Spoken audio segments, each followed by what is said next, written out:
Hello and welcome to the Meeting Your Soul podcast. It's Farah, your host, and we are here to talk about discomfort. Ooh, all of our favorite topics, right? Probably the complete opposite of that.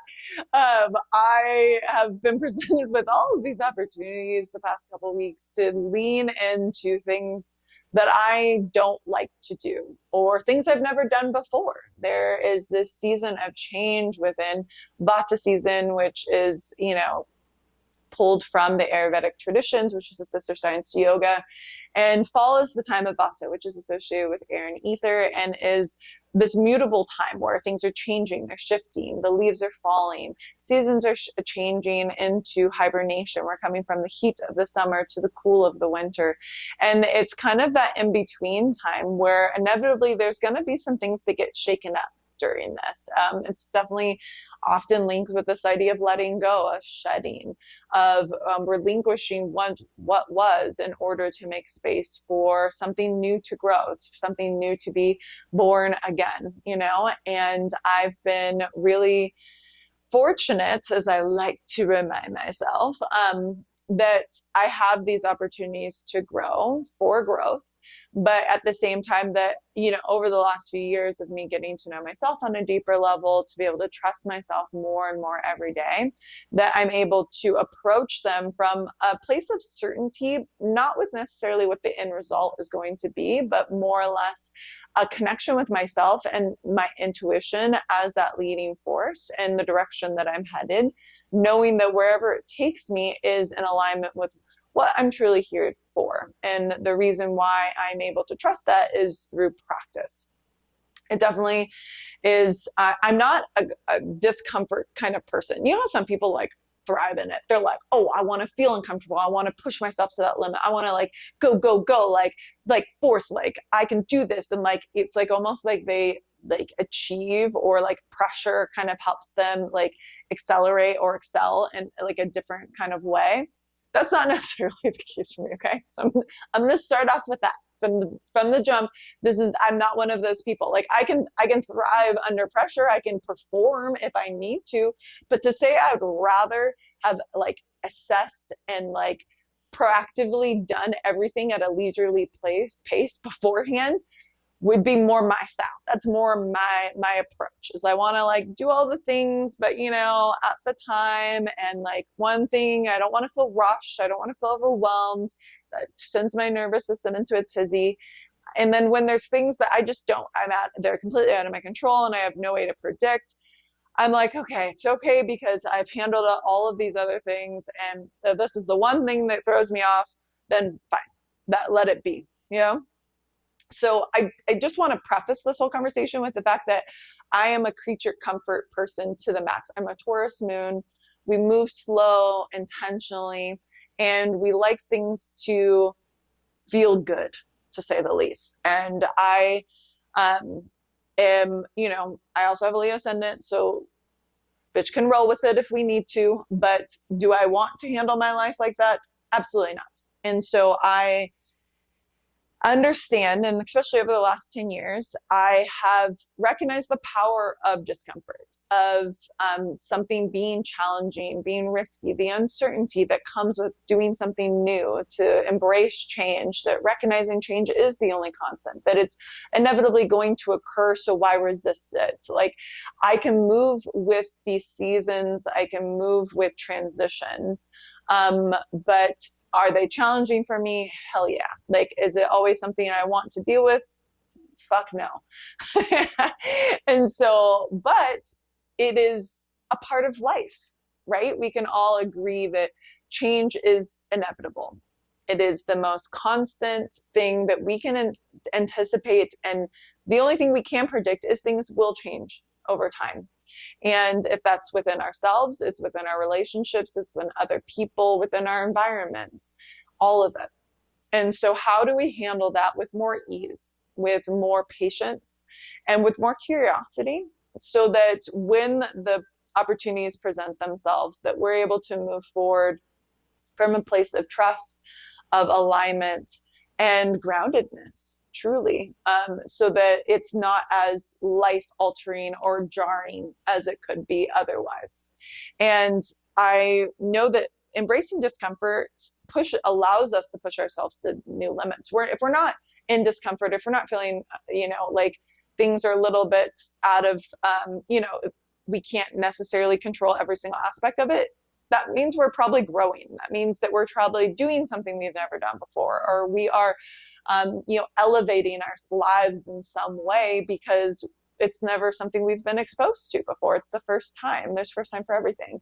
And, that's not to guarantee that's going to be perfect. There's not going to be mistakes, that there's not going to be things that go wrong, because there probably unlikely, highly likely will be. But how can we then see those situations as opportunities to grow, to learn, to be able to evolve? And that way we don't put so much pressure on ourselves for everything to be perfect, for everything to pan out exactly to plan, because we loosen the grip on what that plan is in the first place. And to be able to kind of set back in order to flow with life, instead of trying to clench and control life, which again is something that I struggle with. I have a predictive nature. I like to be able to anticipate what's to come next. I want to be prepared for it. I want to be able to plan for it. And, my friends that know me well know that I'm also more than happy to roll in other areas. But if it's something that means a lot to me, if there's high stakes on the line, I'm a very detail oriented, plan out every single step. I was in event coordination. I used to run operations for the School of Medicine. I am one of those people, I will literally think about every single detail and create a contingency plan for all of them, so that I'm able to approach it from this place of I know what's going on. I know how this needs to be handled. And if something goes awry, I have a backup plan for it. And that's just a part of life. That's just my personality type. But can I also, go out on a Friday night without a plan, just be able to roll, have fun, and lay back? Yes, and that's called balance, because I need to be able to do both in order to feel that I'm not always constantly grabbing on, making sure that everything is working out exactly as I feel like it should be. Because what life is there to be lived in? Why not have a little spontaneity? Why not have those surprises? Why not to be able to embrace those as a way to relinquish control, to be able to lean back and allow a little bit more, and to trust the people around you, to trust the universe, to trust your plan, your grand scheme of what's meant to occur within your life. And I think there's a lot of beauty in that. I think there's a lot of magic within that. And I think that's when, that serendipity gets put into play. And, some of my most incredible moments of ones I would have never been able to predict or plan. And some of the most beautiful things that have occurred, or relationships that have sparked, have been from this kind of unknowing and just trusting and flowing. So I do think life gives us these ebbs and flows in order to be able to appreciate, to take action, to be able to plan, to be able to be proactive, but then also to lean back and to then just float as well. So, but if you're anything like me, sometimes that floating can be a little uncomfortable. And when we're doing things for the first time and we have really no idea how it's going to pan out, within a relationship or within our career or something along those lines, or really anything, there's an opportunity for us to be able to sit back, to be able to lean into the discomfort and recognize the riskiness, the uncertainty, to feel the emotions of whatever is coming to the surface for us, and to be able to use that as input and guidance on how we transform forward, right? And if you're not in discomfort, if you're never in discomfort, then you're not growing. You're not really doing anything. You're not evolving, because if everything's cush, then you probably haven't in plush life, you're probably not really pushing yourself to new limits and new heights. You're not really utilizing your full potential if you're not challenging yourselves in some way.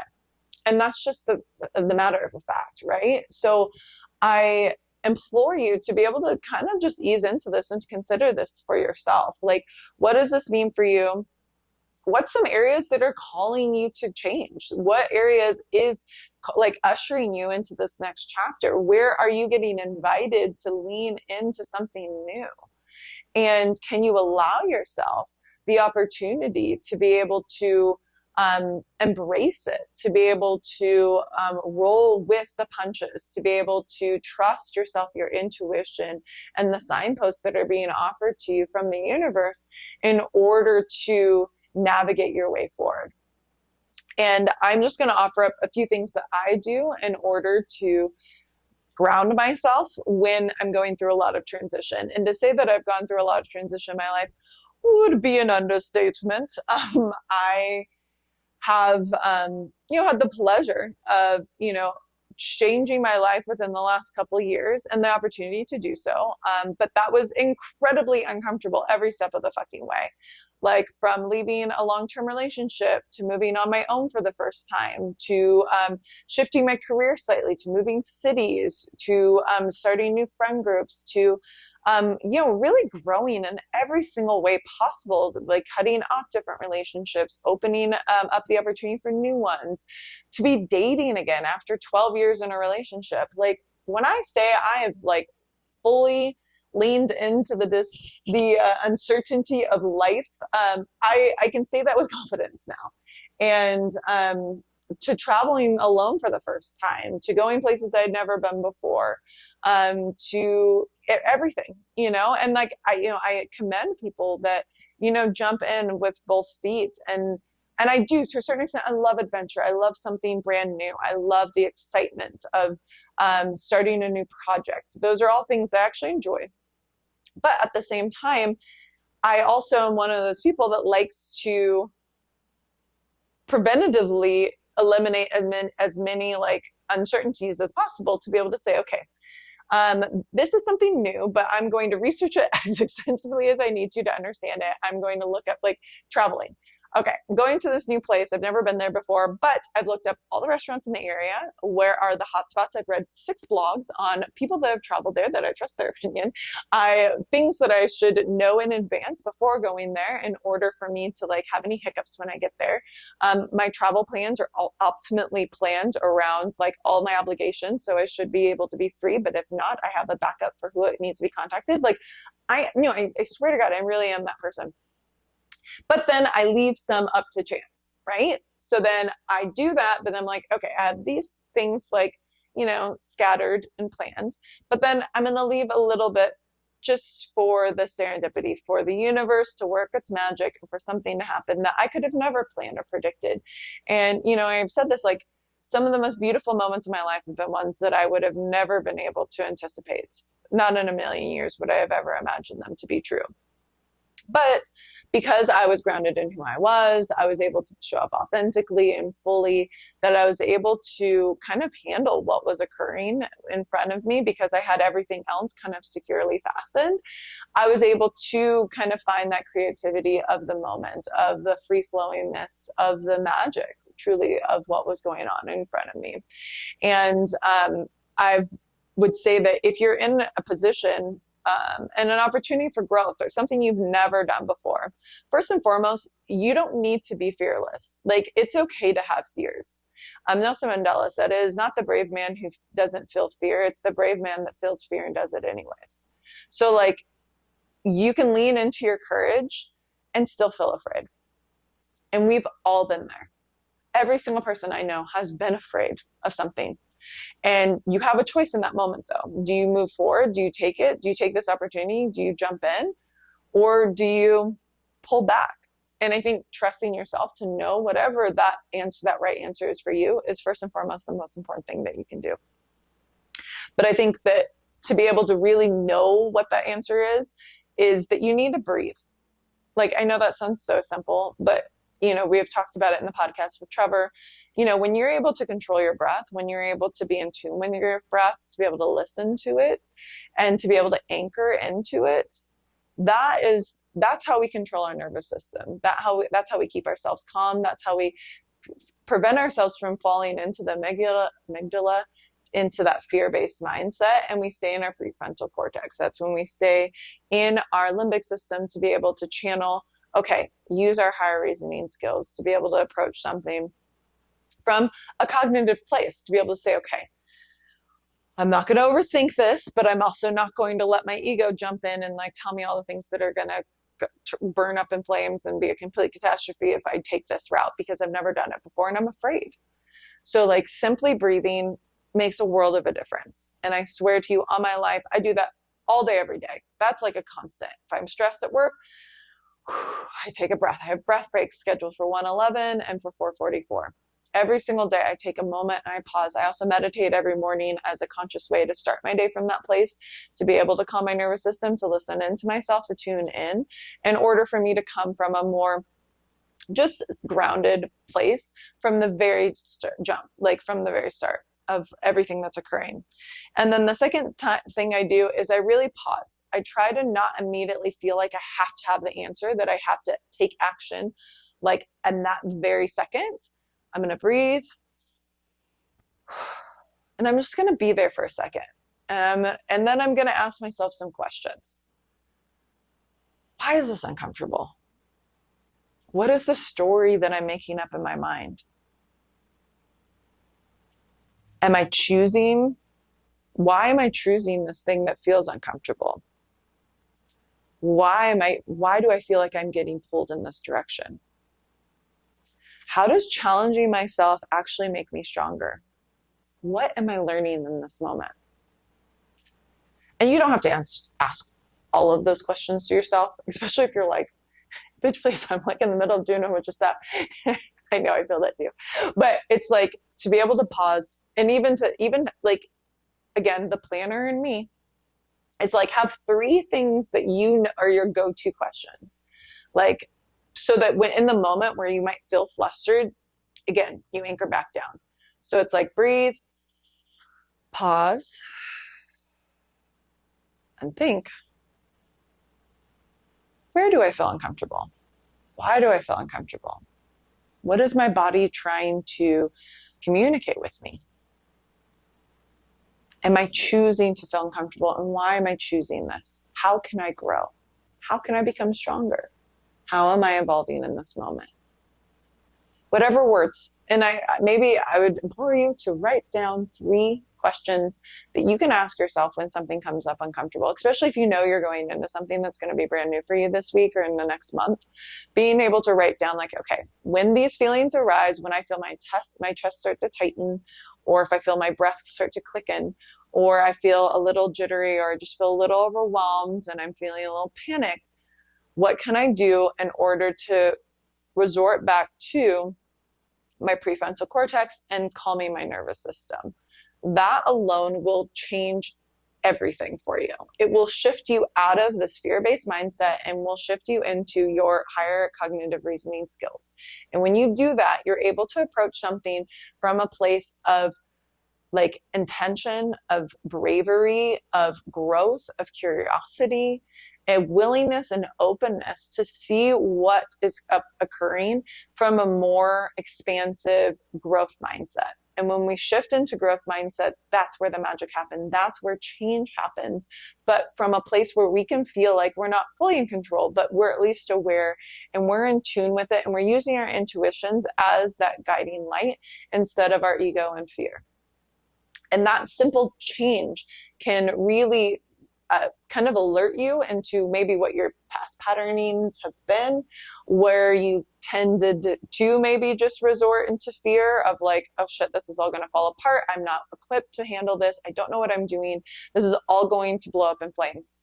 Like, if that's what's coming up for you, it's okay, but breathe into that. Why am I feeling this way? What has occurred in the past that would make me believe that that's actually the truth? And then you might come up with a few reasonings, because I know I can. But then it's like, well, what am I learning in this moment? How is this situation different? How can I approach this from a place of curiosity? It doesn't have to be perfect. This might not work out, but like, what is something I can learn from this particular situation that I would never have access to if I didn't like kind of jump in, if I didn't transmute this fear into courage?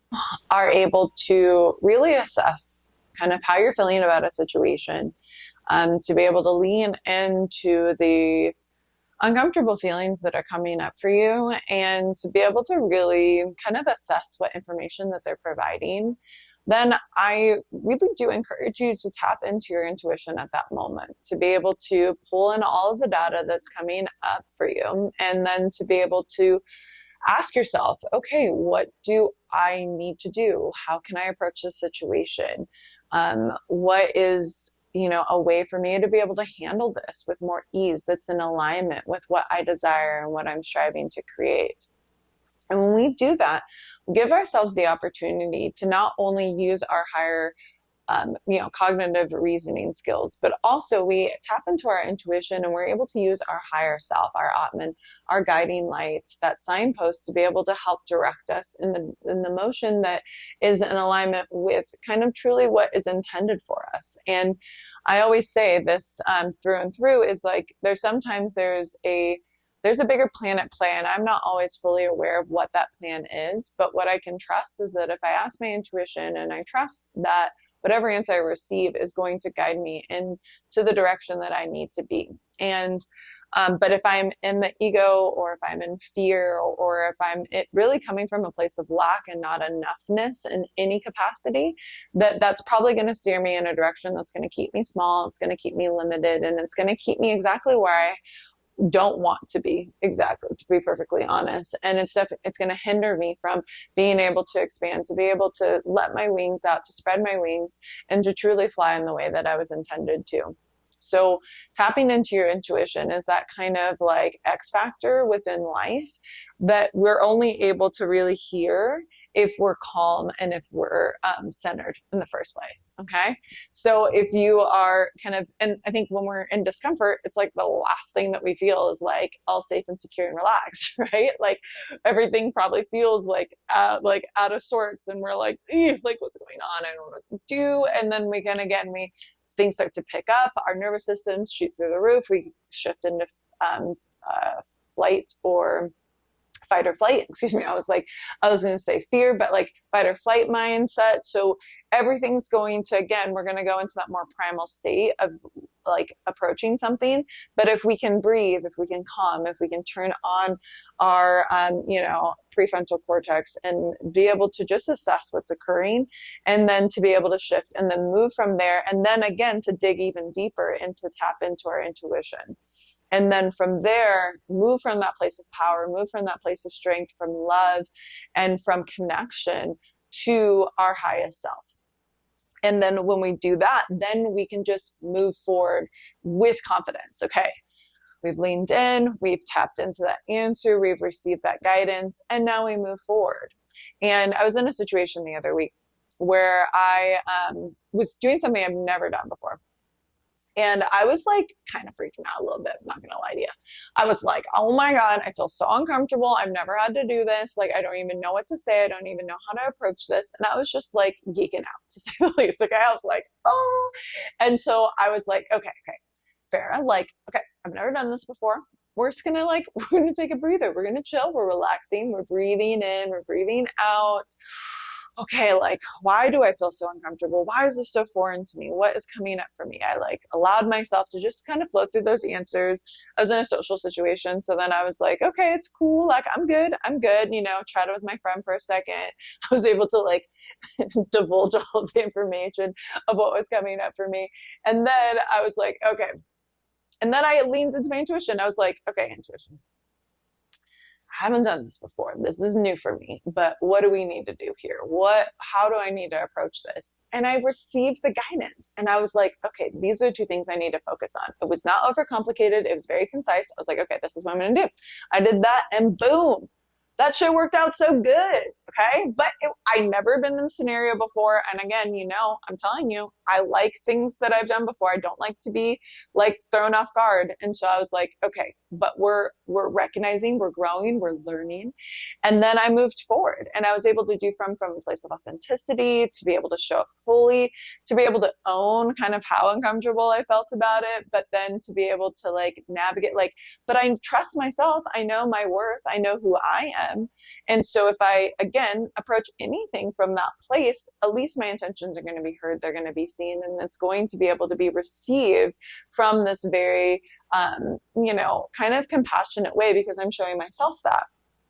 And whatever occurs from there, that again, once again, I'm shifting, I'm out of control. I cannot predict how the other person's going to react, or how the situation is going to fall into place, or if I am truly like, if everything is operating exactly, to plan. Probably not. Like, I think at that point I already knew things weren't going to plan. And I was like, well, this is a little bit like a one off for me. I don't even know, like, all right, we're not freaking out. Like, we're just going to deal with it. And I think then, like in work scenarios happen, you do everything you can, you think it's all panning out, and then you got a freaking curveball that just like throws you completely off. And it's like, okay, feeling stressed, I'm feeling a little overwhelmed. Whew, okay, let's breathe, let's reset. And let's ask ourselves what's coming up. What can I do? What do I have control over? How can I handle this? Maybe even potentially, like, when it comes to work stuff, I will lean on someone who has more experience. If it's a personal situation, like sometimes, more often than not, I will kind of get the input from other people around me, people that I trust, people that have my purest intentions at heart, and that want the best for me, that are truly trying to help. So I think being careful about who you ask for guidance in these moments, like someone can always inflict their fears onto you. So I think just being really careful and aware of if that were occurring, to be able to recognize it, to be able to see it, and to decipher between these are my fears versus their fears. And from there, I collected a little bit of input, but then again, I ask my intuition, I tap back into myself. Okay, what do I need to do about this? And then, I receive the answers, I receive that guidance, and then I move forward with ease and recognizing I can do as much as I can, but there's only so much that I can do. And to not overthink it, to not overcomplicate things, and to recognize that, like, we're all doing our best and mistakes happen. And, there's going to be moments where shit probably doesn't go perfectly as planned, but that's life. One of my favorite quotes is, it's not an adventure until something goes wrong. And I think that there's always these times, breath break. I was telling you guys about how I have those as a real. But life is we're going to get off course sometimes. There's going to be days where everything falls perfectly into plan. And then there's going to be days where everything literally possible might be going wrong. And it's those moments that we see someone's true character. We see who they truly are. How do you handle stress? How do you handle when someone says no? How do you handle when something doesn't work out the way that you think it's going to? Like, how do you approach this? And how do we not give up? How do we not just like say, okay, well, I guess it wasn't meant to be. I'm not going to try anymore. Like sometimes, redirection is possible, and I don't want to ignore that. So it's definitely a factor that could come up. But also, like, okay, instead of like, okay, let's, again, when we lean into our intuition, when we listen to ourselves, that's how we're able to like kind of really receive is the guidance of, is this a time to let go? Is this an unfolding? Is this like a removing myself from the situation? Or is this an opportunity for me to learn something about myself or that person, or about my career, or about my potential, or about what I could be, or maybe about a new direction that my life needs to go in now that I'm in this new area of life that I probably would, again, never could have predicted. But now that this is presented to me, how do I want to approach it? And trusting yourself to do that. And there can be a lot of unpredictability that can lead to us really blooming in the way that we're meant to. And I do encourage you that even when things are off track, to be able to step back, to listen to yourself, and to trust yourself. And recognizing that those are the moments that shape often people's lives, and careers and relationships, and know that life isn't meant to be smooth sailing every day. That's just not the reality of it. And the better that we learn how to handle scenarios that come up, the better that we learn how to trust ourselves, to listen to ourselves, the more that we can then, even when things start to get chaotic, that we can then root back down and to lean into ourselves and the tools that we have established as opportunities to be able to continue to expand and to continue to grow into that next version of who we're meant to be. Alrighty. Thank you so much for being here today. I don't know why I broke into song, and actually I'm a terrible singer, as you just heard, but that's okay. And I sincerely am so grateful for you listening in, for you to be able to lean into all these things with me, to be able to talk about all of them, and hopefully be able to get some golden nuggets for you to be able to carry into your own life. And if anything stood out to you today that was really impactful, I would love to hear about it. Please share kind of how this is showing up for you, how it's maybe assisted you into leaning into something that you really didn't know that you were capable of, and now have shown yourself that you are. It's the most magical moments in life. You know, you think of young kids that when they're first learning to walk, they fall a million freaking times. When they're first learning how to read, you know, my daughter's 4, so learning how to read and draw, and like, you know, she likes to do things right. And so like me teaching her, it's okay to make mistakes. It's okay if it's not perfect. We're going to keep and practice over time. It's going to get better. And, you know, that is the journey. And to find the beauty and the magic within the steps in between is how we can appreciate all the facets of life a little bit more, and to be able to loosen that grip of that it needs to be a certain way in order to be correct, for it to be right, for it to be useful, because everything can be used to our advantage and for our growth if we choose to look at it that way. So I love you. Thank you for listening in. Catch me on the gram at Ferrachino, or check out my YouTube channel at Ferrachino, Ferrahchino. And if you want to check out my website to see about my services, coaching with me, or even about some of my online courses, feel free to check them out, coachingwithferra.com. Peace out. Bye.